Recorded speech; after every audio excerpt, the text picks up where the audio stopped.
I think Sonic Advance nails this really well, especially when playing through This is a very well written review. 4 different characters with different movesets. This is I epic. ended up having pretty unique playthroughs for all of them separately. I'd love to collab with this guy. Levels that just make Hi Cooper, I was wondering if you'd like to collaborate on a review. Hi Gavin, a person I've never met before. We have both reviewed Sonic games in the past, so how about Sonic Pocket Adventure? I don't know about that. Sonic Shuffle? I'm not too sure about that one either. I don't have that game. Sega Sonic the Hedgehog. How would we even play that, let alone record it? It was just a suggestion. Well, IKG, I only work with authenticity and professionalism, so you're gonna have to try a little harder. Well, what else could I choose? Sonic Underground? Yes! Oh no.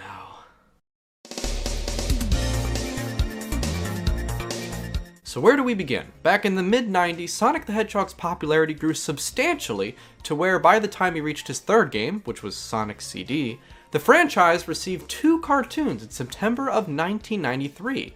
These were called Adventures of Sonic the Hedgehog, and the second being plainly titled Sonic the Hedgehog, or Sonic SatAM as many fans have named it by. Both of these cartoons were created by the animation studio known as DiC Entertainment, who were the same studio that handled the Super Mario cartoons from the late 80s. Adventures of Sonic the Hedgehog, or AOSCH as some fans have abbreviated it, was a wacky, spontaneously written cartoon, while Sonic SatAM took itself a bit more seriously and dove into way deeper storylines.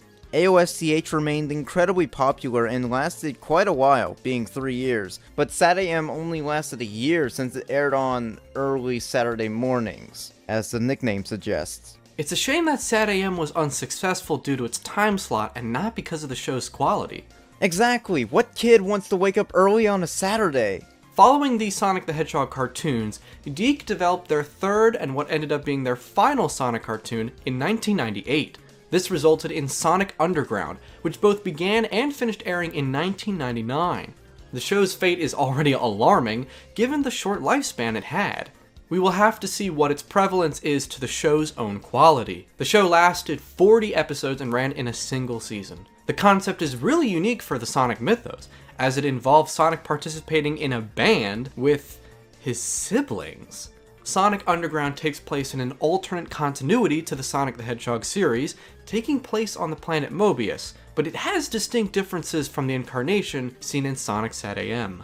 Fun fact, there's some old concept art of when Sonic was going to be in a band in the early 90s. Yeah, Sonic was the lead singer, a monkey was playing guitar, a bunny was on drums, a chicken on bass, and what appears to be a prototype Vector the Crocodile on the keyboard. This has nothing to do with anything, but I just wanted to bring it up because I found it interesting.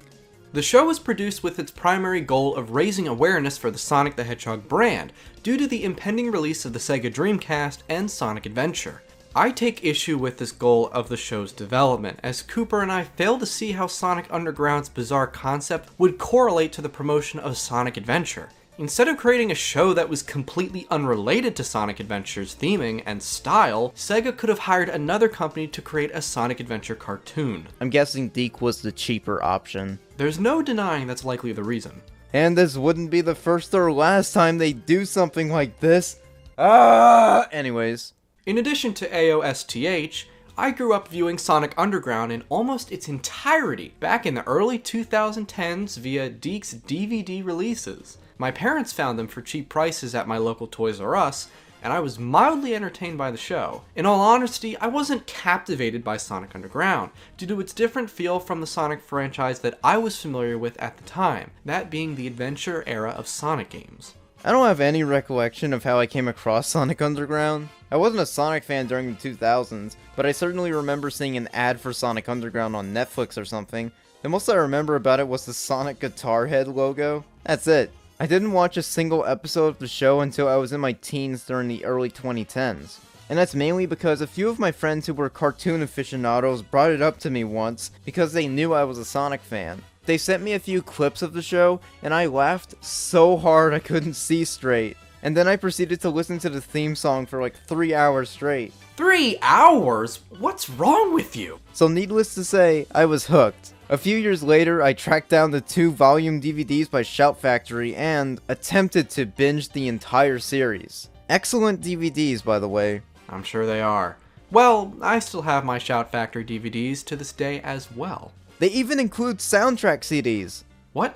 Why? I don't even remember that being the case. Each CD has 8 songs from the episodes on them too, which is pretty great for fans of the show, I'd say. So anyways, as a sign of professionalism, the episodes were all initially aired out of order. Awesome, so you couldn't even follow the cohesive story even if you tried. Wait, please tell me that was a sarcastic statement. For this review, IKG and I won't be analyzing every episode, but rather we will dive into specific episodes of importance and discuss overarching elements of the show, including characters and story concepts. You ready, IKG? No. Excellent. Let's review Sonic Underground! Instead of classifying the episodes by the air order, we will be going off of the Shout Factory DVD order, which is the correct order. Without further ado, Sonic Underground. Triplets born, the throne awaits. A seer warns of a deadly fate. Give up your children, separate.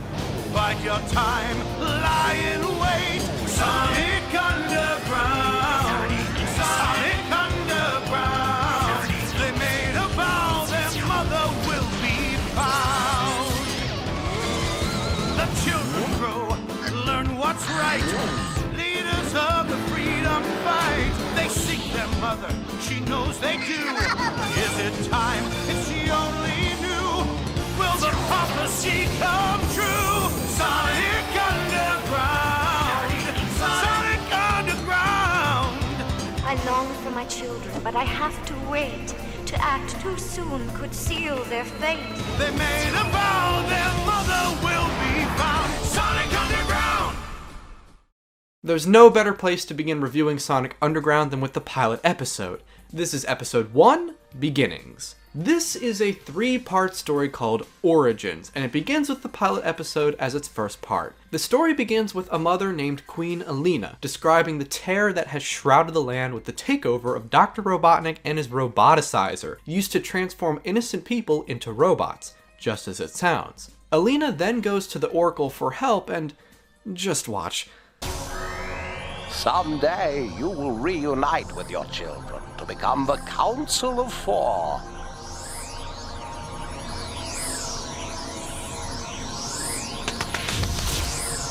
And overthrow Robotnik. But there is a price, Your Highness. For the prophecy to be fulfilled, I had to give up my babies.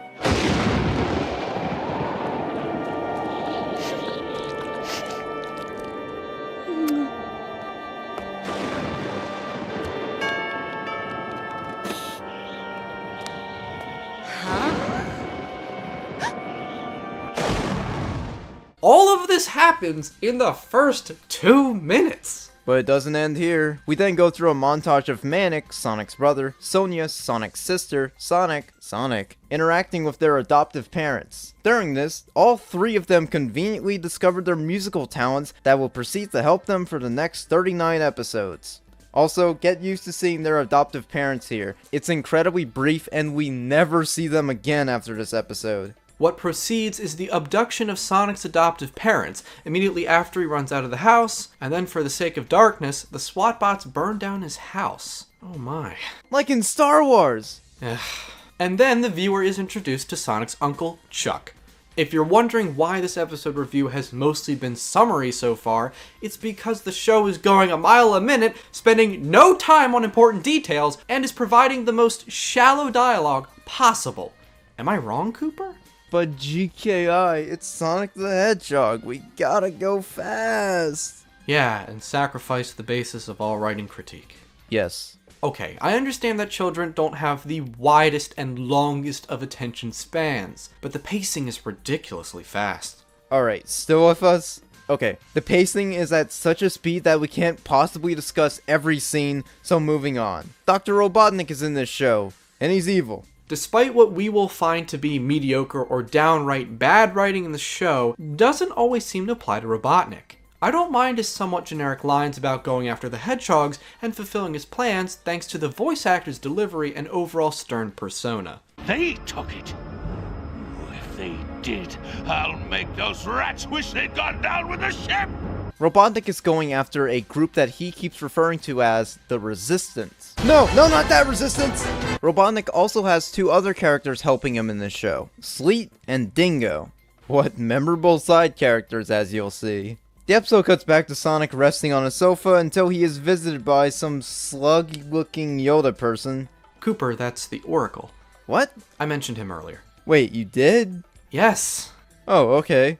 So the Oracle of something tells Sonic that he is a prince, and also that he has a brother and a sister. He also tells Sonic what his musical talent is. This leads to the first of many songs performed by the Hedgehogs in this show. Every single episode of Sonic Underground has at least one song in it, and from the first song, you can get a pretty good idea of the soundtrack and its quality. We'll discuss the soundtrack in more detail later. For the rest of the episode, Sonic, Sonia, and Manic meet, Uncle Chuck gets captured by Robotnik, and yeah, I think that's it. Next in the Origin series is Episode 2, Getting to Know You. In this episode, Sleet and Dingo plot to kidnap the Hedgehogs by order of Dr. Robotnik. However, once shown what the three of them look like, this happens.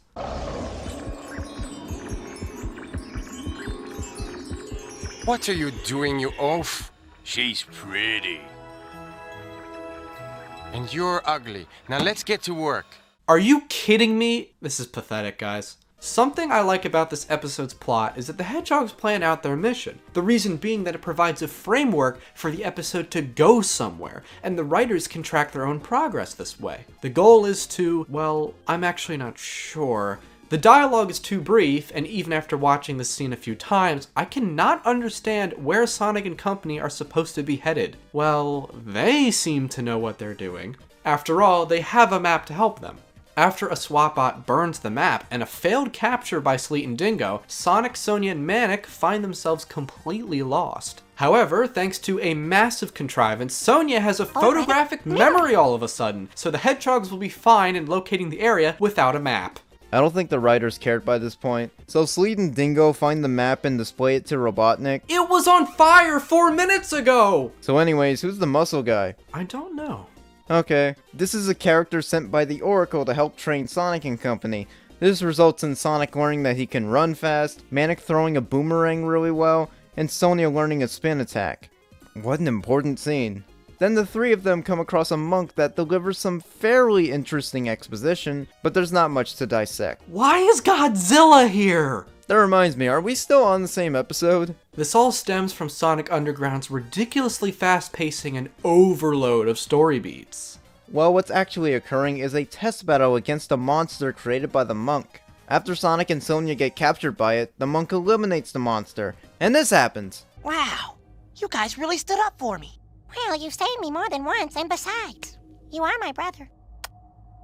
You're not gonna kiss me, are you? No way, but you are kind of cute.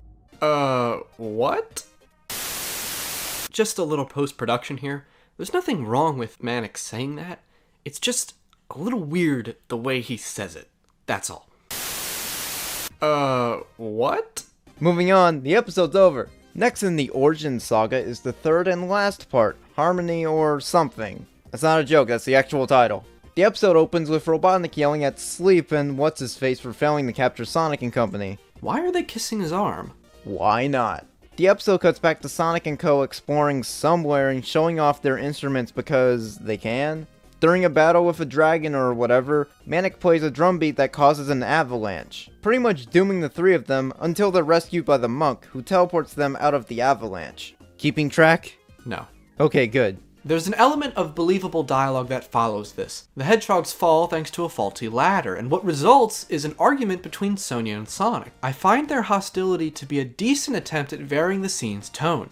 Unfortunately, this is quite a short conversation. In perhaps what is the most important scene since the very start of the show, Alina's spirit arrives to tell them that if they don't stop fighting, the resistance will fail and the Oracle is also in great danger. This is a plot point I can appreciate because... Who cares about that, IKG? They gotta sing! What? From now on, it's all for one.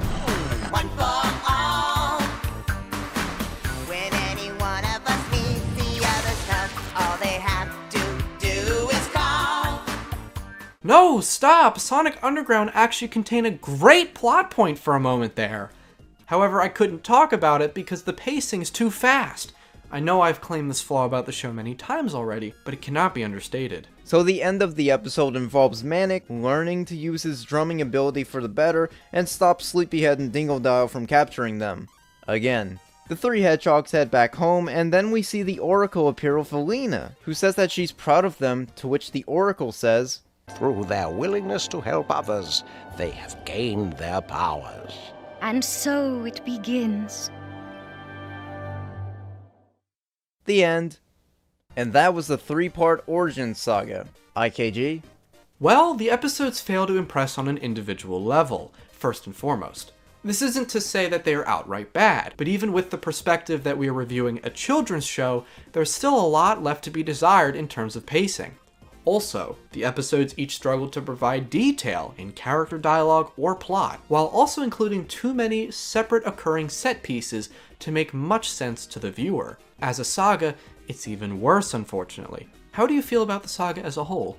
I have no idea what happened in the past hour and 5 minutes we spent watching these episodes. My mind just sort of shuts off every time I watch Sonic Underground. I sort of lose all aspects of reality whenever Sonic Underground is brought into my life. I'm honestly surprised you were able to look at it in such a critical way. I think I was more focusing on the sheer amount of weirdness this show had to offer from just these 3 episodes alone. Plus, I almost forgot about everything that happened in these episodes not even 2 seconds after finishing them. I just know that Sonic had siblings, they play music to stop Robotnik and his helpers, and that's it. Well, I certainly can't blame you for feeling so apathetic towards the show so far.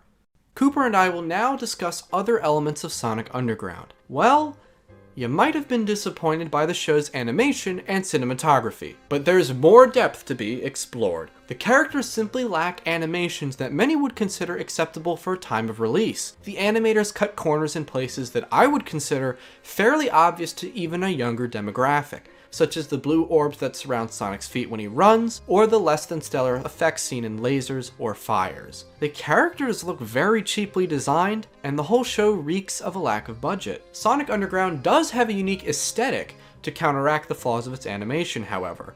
I do appreciate the often bleak and desolate backgrounds and settings of the show. Take a look at the red sky and trees in the background of many shots during episode 19, Friend or Foe. The trees have an almost paint-like aesthetic to them, and I find it pretty interesting, at the very least, and the red sky supports the overall tone of the episode. With that said, the cheesy and simplistic dialogue doesn't connect well with this visual atmosphere. This isn't always true, but I can still point to numerous moments across Sonic Underground where there's a prevalent disconnect between imagery and how the characters interact and deal with the situation at hand.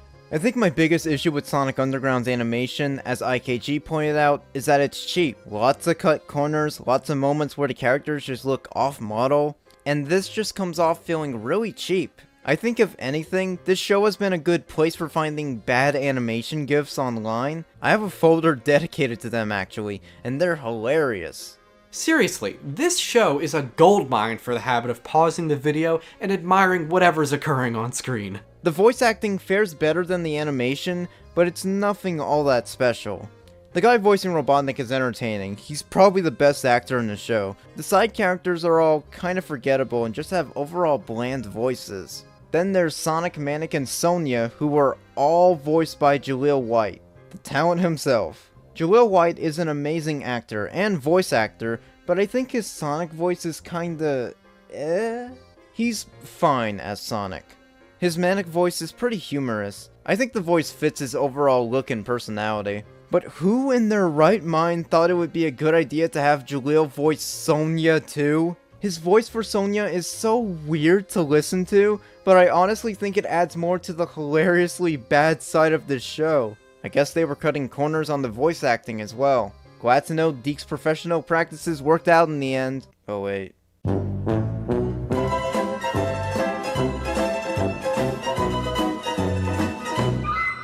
I completely agree on that point about Sonia's voice. Deke already hired a female voice actor for Queen Alina, so I have to wonder why they didn't request that she did a similar voice to Alina's, but a younger sounding one. This would have only strengthened the connection between Alina and Sonia, as she's the mother of Sonia. It would make sense for them to sound similar anyways, is basically our point. Cooper and I can only presume that Deke spent very little on voice acting, and there seems to be a lack of effort in actor selection as well. No matter how you slice it, the voice acting is really lackluster in Sonic Underground, although it's far from the worst performances out there. Chances are that you've heard worse before, but Sonic Underground unfortunately leaves a lot to be desired with this aspect of the show. Hey, get off my case. It's not like you had some great master plan.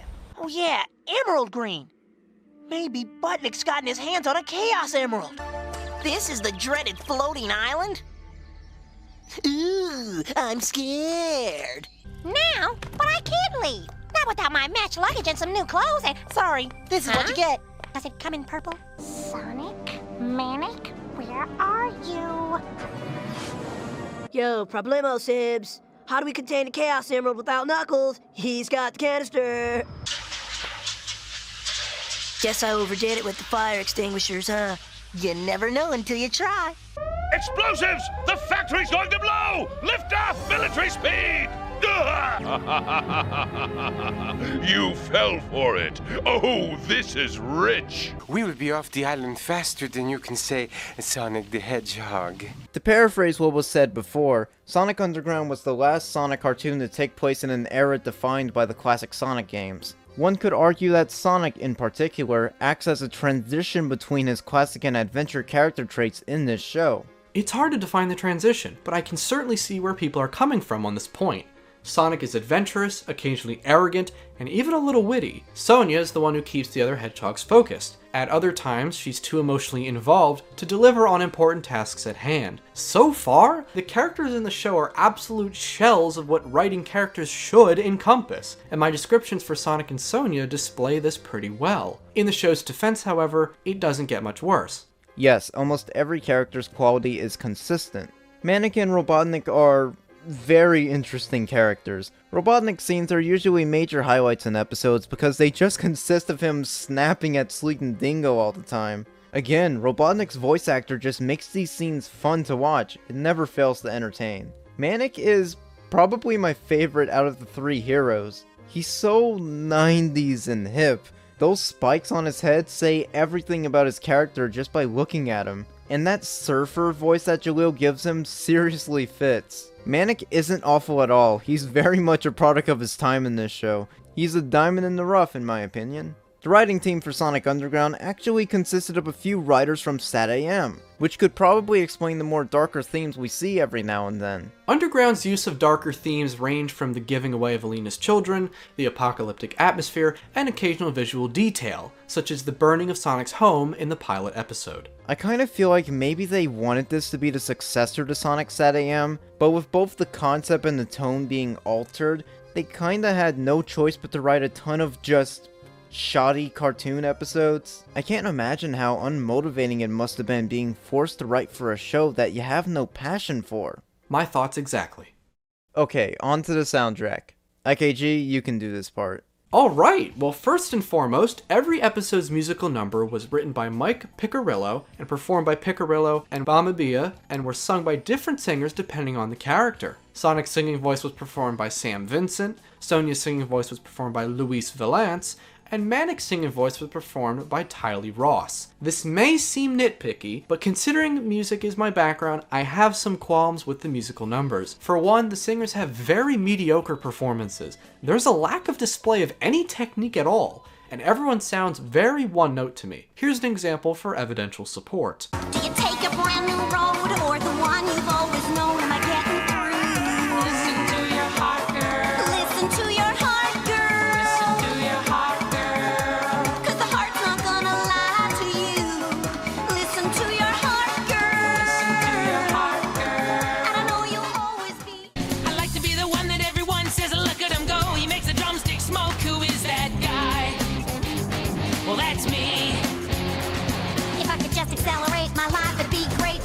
to be a blur. Wow, look at her, she can really fly. She flies.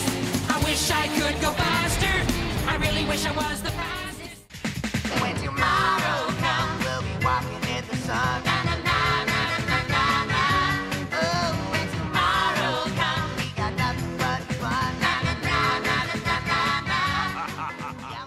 These songs have the cheesiest and simplest lyrics I have ever heard. I understand the target demographic just fine, but what I would suggest for Piccirillo to do is focus less on repetition or to provide more musical effort in giving variety to the lyrics.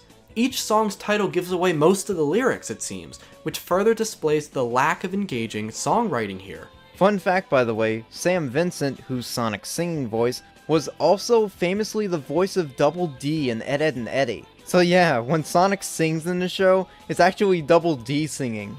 Have fun trying to unhear that. As for the instrumentation, these songs are obviously centered around the use of the Hedgehog's instruments, the guitar, the keyboard, and the drums. With this being essentially treated as a restriction on composing, the end result is honestly not that bad. I still wouldn't listen to these songs outside of the show, even back when I watched the show as a kid, but credit where credit is due. There's just enough depth to the song's use of melodies and giving each of the Hedgehog's instruments a chance to shine that it's perfectly passable for a children's cartoon in my eyes. If only the singers could match the instrumentation. While it's disappointing that Sonic Underground's central gimmick, being the musical numbers, is lacking in areas, I think of the underscore more highly. For those who are unaware, the underscore is comprised of the music pieces that you hear during scenes of dialogue, and essentially any time there's music outside of the grand musical number. Well, composed by Jean-Michel Guaro and Mike Piccirillo, these two graced Sonic Underground with upbeat and melancholic tunes that support the action on screen. Instrumentation sees great care as well, as the more serious moments of the shows include oboes, pianos, double basses, and instruments that can often be associated with these tones. Here's an example. For the prophecy to be fulfilled, I had to give up my babies.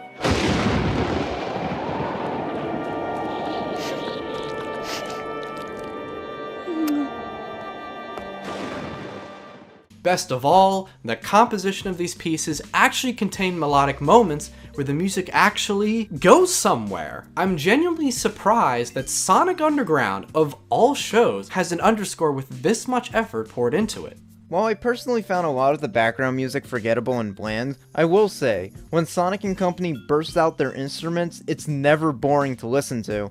I wouldn't call the songs they play anything good, but they are enjoyable for how incredibly cheesy they are, which just adds more to the charm in my opinion. And they're definitely the highlights of every episode. I would probably say that the best song in the entire soundtrack is probably the intro.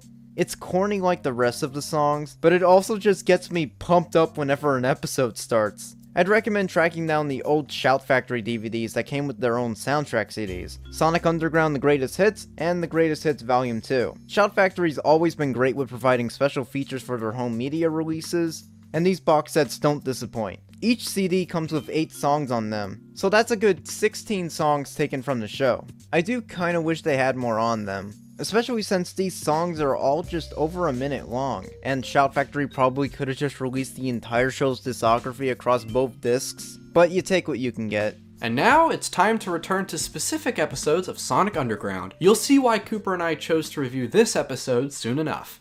There's a specific reason. Episode 19, Friend or Foe. It must be Dr. Robotnik's lucky day, as Sleet and Dingo successfully capture Sonic in a net. However, this is merely the beginning of the episode, so we know he's gonna escape somehow. Robotnik orders Scratch and Grounder, Sleet and Dingo, to work with Knuckles the Echidna to capture the other 2 hedgehogs. Interestingly enough, this is one of Knuckles' first ever English-speaking voices. So in Underground, he was voiced by Brian Drummond. Wait, Ryan Drummond? No, Brian Drummond, a completely different actor who has no relation to Ryan Drummond. It's just a really odd coincidence. And his Knuckles voice is very goofy. It just makes me laugh hearing this pipsqueak voice come out of Knuckles. It does not fit his character at all, but it's hilarious. Brian Drummond's performance may be an odd one for Knuckles, but I actually really enjoy the performance itself. You can hear the effort put into the voice performance very clearly. Those hedgehogs want the emerald, do they? Well, they'll have to get past me! Alright, you wolf faces are free to go, this time, but you must leave the island now! Anyways, Knuckles has Sleet and Dingo roasting above a fire, but is convinced to go after the hedgehogs instead, just as Robotnik wanted. Sonic and company proceed to be ambushed by Knuckles, and in a brief battle between Sonic and Knuckles, the viewer is rewarded with some decent cinematography. It's nothing substantially interesting, but the shots and angles are better than what was seen in earlier episodes. Actually, hold the plot summary for mixed review points for just a second. Friend or Foe has actually been a pretty solid episode so far. The pacing is substantially improved, a sign that Sonic Underground's writing has improved since the beginning, as Cooper and I are now on episode 19. The characters don't cut each other off nearly as frequently, and there have only been a few key set-piece moments of the episode so far, so the viewer isn't being overloaded with individual events. The hedgehogs walk through the forest, Sleet and Dingo interact with them, Knuckles interacts with Sleet and Dingo, and then Sonic fights Knuckles.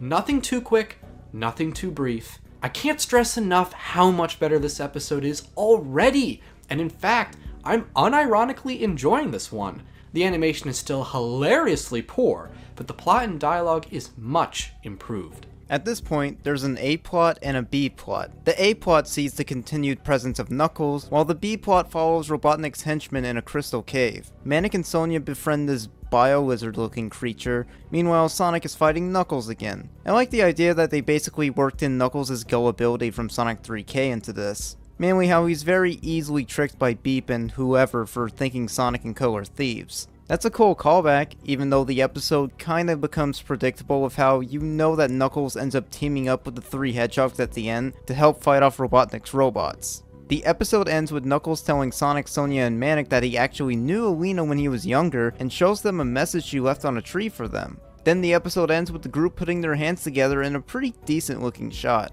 Friend or Foe was not a terrible episode, and it's probably one of the better episodes Underground has to offer, though it also has some of the funniest animation errors in the whole series. Aside from that, this episode had much better pacing overall, and Knuckles is also a lot of fun to watch. He definitely brings a lot of fun into this episode, and this thankfully won't be the last time he appears in the show.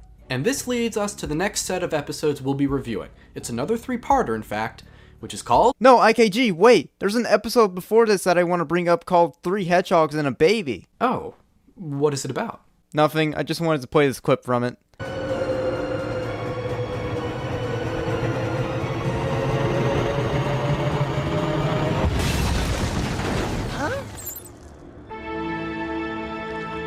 Haha, classic. Okay, moving on. Poor Manic.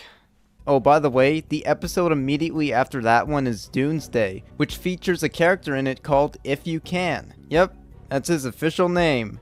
If You Can. Okay, we can move on.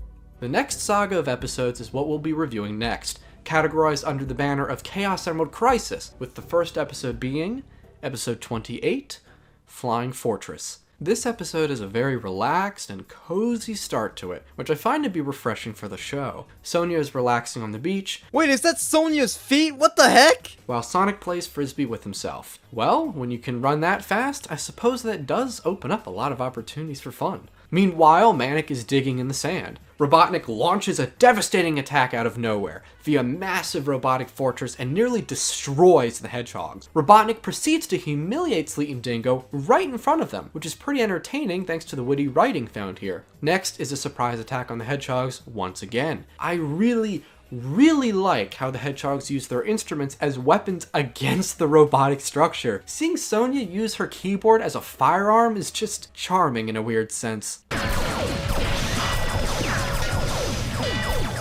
Whoa! The armor on that thing must be solid Moby Bendum. Moby Bendum?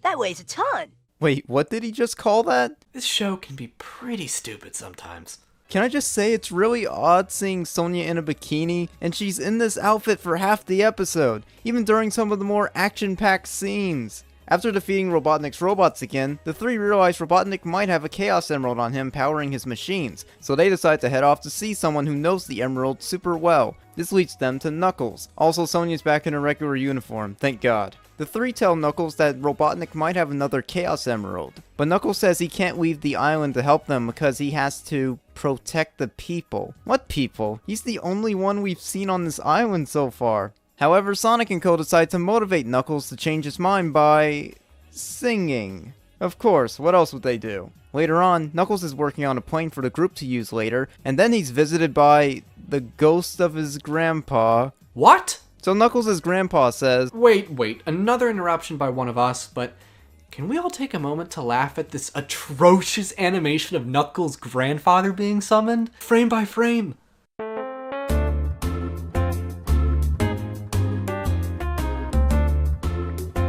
Anyways, continue, Cooper. So Knuckles' grandfather tells him not to leave the floating island because it could doom all of Mobius. And despite that warning, Knuckles decides to still leave with the group to go after Robotnik. IKG, look how good the animation of the ship taking off looks. What is with the show's animation budget? You can actually see the ship expand as it takes off. This is unreal. Well, anyways, please enjoy this genuinely humorous moment with Robotnik scoffing at what is about to occur. What is it now? An unidentified aircraft? How dare it approach my fortress? Request emergency landing. Request emergency landing. Request emergency landing. Certainly. We'll give you a warm welcome. A very warm welcome indeed. Blow him out of the sky!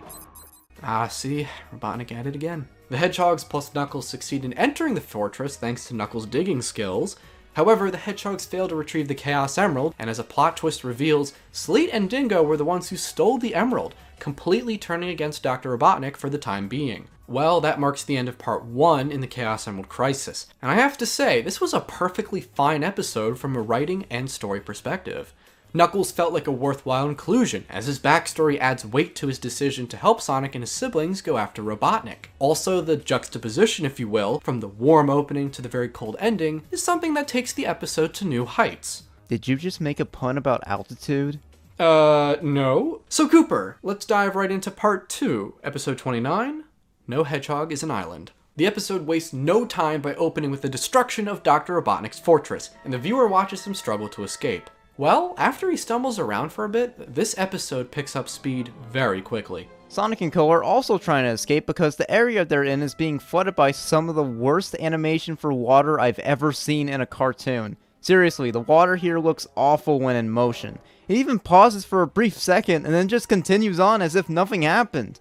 Not to mention, when Sonic and the others escape from wherever they are, when they surface, it doesn't even look like they're wet. They look more like they're all covered in this weird blue slime more than anything. Did these animators not know how to animate water? There's also this one shot where we see Sonia drying off her hair, and her hair bun is literally just colored blue. Blue! That's not how you animate water, Deke! On the run from Robotnik, Dingo makes a gigantic mistake. He drops the Chaos Emerald he had from the previous episode, and it explodes. Sonia and Knuckles have a little heart-to-heart conversation. But again, the Chaos Emerald exploded! Knuckles proceeds to blame himself for what happened, but Sonia assures him that he isn't to blame at all, and she is correct. And then Sonia nearly dies. What is with this episode? Now, if you thought that this episode was going too quickly and not justifying its events, get a load of this. What chaos!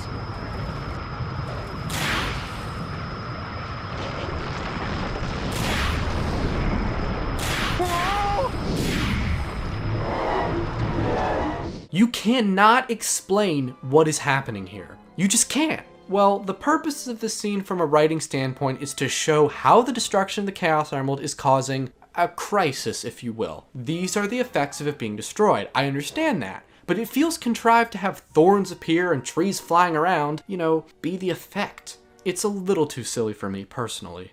We've got to find the emerald and see if... Oh no! Whoa, dude! Look out! Was that in the comics? Just guess.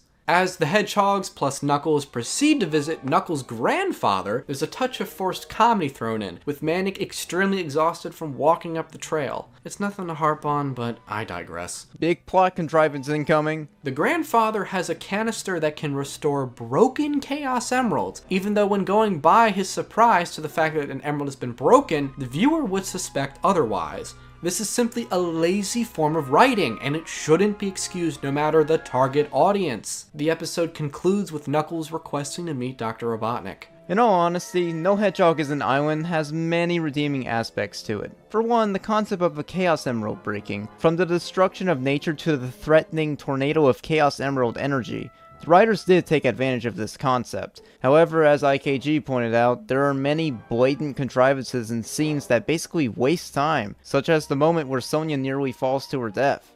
And finally, the end of the Chaos Emerald Crisis Saga. Episode 30, New Echidna in Town. The episode opens with an Alina narration. Nice hearing from her again. Then we see Dingodile or whatever trying to fix the Chaos Emerald. But then it just explodes in his hands. After that, we see Sonic and company escaping an earthquake, but after they manage to do that, they stop to try to look for Knuckles. We also see Sonia crying over if he's gonna be okay or not. Wonder what that's about. We cut back to Knuckles, who's talking with Robotnik about the Chaos Emerald. Robotnik makes a deal with Knuckles to give him the 3 hedgehogs, otherwise he'll let Mobius be destroyed. Knuckles reluctantly agrees to hand them over to save Mobius. Also, Knuckles cries whenever he mentions Sonia being captured as well. You all see what this episode's trying to set up? Well, Cooper, Sonia and Knuckles did have a relatively serious interpersonal moment with each other in the previous episode. I will give credit to the writers for attempting to take this somewhere, as they have so far. The following story beat involves a well-written Robotnik revealing his secret plan to Knuckles. In a similar vein to Sonic 3K and Sonic Adventure, Knuckles was tricked into helping Dr. Robotnik, except this time, Knuckles got himself into the scuffled plan, agreeing to act against his friends, but for what is unfortunately revealed to be no promise being fulfilled by the other party. Anyways, the plan entails covering the hedgehogs in this glue and then proceeding to roboticize them. Robotnik almost succeeds, but when he orders one of his robots to grab Sonia... Don't touch me, you butthead! Whoa, what was that delivery, Jaleel? Don't touch me, you butthead! Hey, well, because it's Sonia who's in danger, guess who's gonna rise to the occasion? Now, Knuckles! Yeah, get him, Nux! Yeah, get him, Nux, let him have it! Nice going!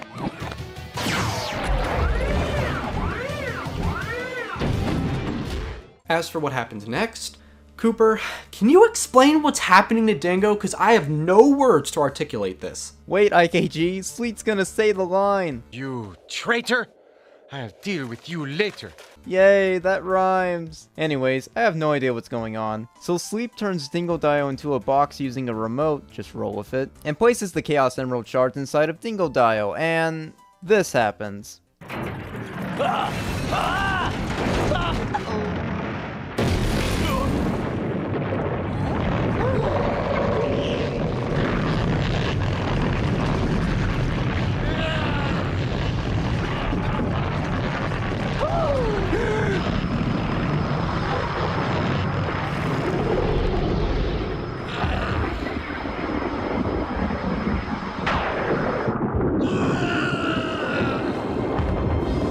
Is that what chaos control is? Proceeding on then. Sleet appears to be against Dingo now, and I have to feel bad for the guy. No one is on his side, and thanks to the rushed nature of the episode, I honestly can't say I know how or why. Sonic Underground is deceptively hard to review thanks to story revelations like this. It's not complex, it's just stupid. Again, I honestly don't understand why Dingo is the #1 enemy amongst the cast currently. This is truly a first for reviews on IKG Productions. What is going on with this episode? I don't know! Knuckles successfully uses the canister to restore the balance of whatever and saves Mobius. Dingodile changes back to normal, and Robotnik threatens to roboticize him. They don't follow up on this, by the way. The episode ends with Knuckles and the others talking with his grandfather about how they saved Mobius. We also get a sweet moment where the Sonia and Knuckles pairing sorta pays off because Sonia gives Knuckles a kiss on the cheek. Aww. being completely unironic, I think they're a cute pair. How else could Coop the Squirrel exist after all? Cooper, I think only about 3 people will get that reference. Yep. Alright, ladies and gentlemen, the truth about Sonic Underground's legacy is that the show was never finished. We established in the beginning of this review that the show ran for 1 season and spanned 40 episodes. However, 65 episodes were planned during early stages of development, and therefore, there is no true finale to Sonic Underground that exists. Time has not changed the fact that the show was never finished, and the story has remained unconcluded to this very day. It's disappointing, as all stories deserve a conclusion regardless of their quality in our opinion. With that said, it is pointless to hope for a revival of the show, with DiC being a long-gone corporation, and essentially everything about the show's development being irrelevant now, and for the last several years. With that said, this is episode 40, Virtual Danger, the last episode of Sonic Underground ever made. And nothing happens! It opens with Manic and Sonic playing a video game, which leads to Sonia snapping at them for playing said video game. Robotnik then uses a plan that relates to said video game, so Manic and Sonic use their skills from said game to stop Robotnik. They sing a song, then the episode ends. And that was Sonic Underground. Hope you enjoyed the finale. How come the writers of Sonic SatAM, who actually tried to create a decent show with developed characters and an ambitious story, only received the opportunity to create 26 episodes, while Sonic Underground was allowed 40 episodes and had 65 planned? The Adventures of Sonic the Hedgehog was granted 65 episodes, by the way. It just doesn't add up. As IKG mentioned, it is a shame that Underground got cancelled before it could have a proper finale. Now don't get me wrong, this show was stupid, but it was enjoyable in some aspects. It would have been nice to see it wrap up properly. 40 episodes out of 65 isn't too bad, at least. In my opinion, if anyone who likes Sonic Underground kinda hoped that these characters, specifically Alina, Manic, and Sonia, would have been used later on in some form of media, here's a few things you could look up. There was a plan to have an epilogue for the series thanks to Archie Comics' Sonic Universe series. It was planned to be saved for Universe's 50th issue, but for some reason the comic never resurfaced and was quietly cancelled. No reason was ever given as to why, but there's a lot of speculation that maybe Archie didn't think Underground was all that relevant enough to have an epilogue series. One piece of artwork we did get was an inked cover by the regular Archie artist, Patrick Spaziente, which looks fantastic. A fan on DeviantArt named ZiggyFan did an edit to put it in color. Man, it looks really good. What could have been?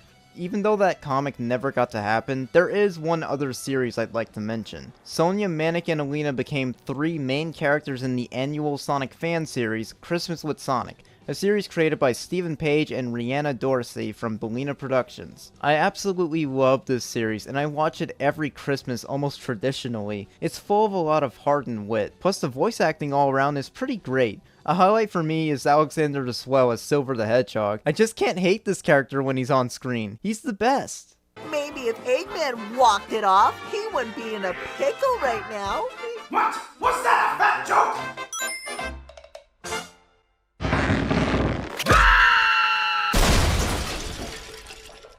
Well, ladies and gentlemen, with that recommendation from Cooper, it's time for me to give my traditional system for recommending media, and then we will conclude this review with our overall perspective on the show. As a disclaimer, the recommendation level given is ultimately separate from the review and not nearly as important as the review itself. After considering all of the factors, Sonic Underground is valueless. This television show is the perfect example of this recommendation rating. While there is plenty of ironic enjoyment to be had with Sonic Underground's poor animations and visuals overall, as well as its ridiculous story beats, it's not worthy of increasing my recommendation for watching the show beyond the show's quality in this case. If you have an interest in watching the series, I would look for the Shout Factory DVDs. They're 2 volumes, and both include a soundtrack CD with 8 songs. The Shout Factory DVDs are so inexpensive on Amazon that it's almost hard to believe. Even with the low price point and massive accessibility, I would still avoid watching Sonic Underground. Sonic Underground is a weird part of Sonic's history overall. It belongs in its own genre. It's nothing like any form of Sonic media I've ever watched. It's stupid and idiotic, but at points it's a lot of fun to rewatch. The music and voice acting are both cheesy, the animation errors are obvious at points, but I think they add on to the show's entertainment factor. It's kind of impossible for me to really hate Sonic Underground. I'd highly recommend it to any major Sonic fan to watch at least once. For non-fans, I still sorta recommend it. It's quite the experience. It cannot be underestimated how hilarious Sonic Underground is during the earlier episodes, with its rapid-fire flow, and especially the awful animation and character renders throughout. As we alluded to before, this show can be truly enjoyed, ironically, for hours. Normally I wouldn't delve into this territory in my analyses, but Sonic Underground is truly a special case. Underground's flaws ironically make the show fun to watch. It's not like a case with the Ratchet and Clank movie, where I find myself heavily disliking the idea of watching it because of its flaws. However, there's a very different side to this argument of mine, and one that is ultimately more important for me to say. I didn't expect a complex story with vigorous character development, but children and Sonic fans deserve better than this. Sonic Underground isn't outright terrible, but it's flawed in crucial areas. Yet, I cannot deny that once the show sustained itself for a while, the episodes did improve substantially in pacing and dialogue. I genuinely enjoyed watching many of these scenes, while the rest offered many laughs for the show's sheer stupidity and flawed execution. I don't know. While I'm often harsh on Sonic Underground, this show will always have that odd, flawed, but also interesting side of the Sonic the Hedgehog universe. I suppose what I'm trying to say is that I appreciate Sonic Underground. I can't help but do so, with such a promising premise and unique feel to it, but these feelings can only go so far. I'll never express mass dislike towards the show, but its quality leaves a lot to be desired, even with the unique charm. And that was our surprise Sonic Underground review. Anyways, thank you IKG for helping put this review together. Be sure to check out his YouTube channel, IKG Productions, in the description. Also follow him on Twitter, his Discord server, and other social media. He also has a Patreon page if you guys want to help support him through that too. All of that stuff will be linked in the description. Thank you, IKG. You are incredibly welcome, Cooper. My thanks goes back to you. If you are watching from my side of the coin, please check out Cooper Castill's YouTube channel. Of course, all of this will be in the description as well. Let's help each other out. Anyways, thank you again, Cooper. Working with you on this review has been really fun. No problem. Now, never ask me for anything ever again. Agreed.